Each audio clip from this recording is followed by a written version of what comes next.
Jack took a deep breath. We have to keep going, he thought. We have to find a special thing for Morgan. No, Spider, nothing scary, Jack called, and he started down the ladder again. Jack and Annie climbed down through the understory. Finally, they stepped onto the forest floor. Only a few rays of light slanted through the gloom. The trees were very, very tall and very wide. Vines and moss were hanging everywhere. The ground was covered with dead leaves. Before we do anything, I'd better check the book, said Jack. He pulled out the forest book. He found a picture of a dark wood under the treetops.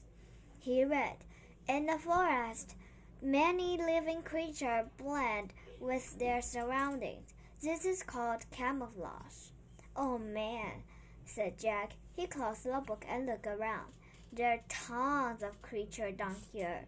We just can't see them." "Really?" whispered Annie. She and Jack peered around the quiet forest. Jack felt unseen eyes watching them. "Let's hurry and find a special thing," whispered Annie.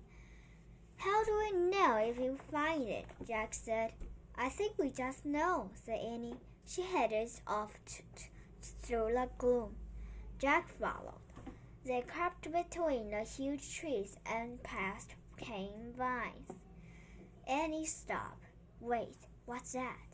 "What's what?" "Listen, the weird sound." Jack listened. He heard a crackling sound. It sounded like a person walked over leaves. Jack looked around. He didn't see anyone. The sound got louder. Was it an animal? A giant bug? One that had never been named?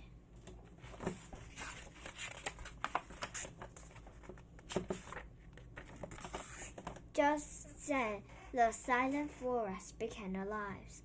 Birds took off into the air. Frogs hopped over the leaves. Lizards ran up to the tree trunks.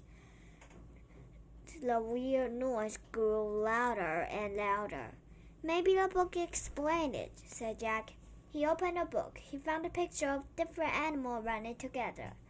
When animals hear crackling sounds, they feel in panic. The sound means that 13 million flesh-eating army ants are marching through the dead leaves. "It's army ants!" cried Jack. "Millions of them!" "Where?" cried Annie. Jack and Annie looked around wildly.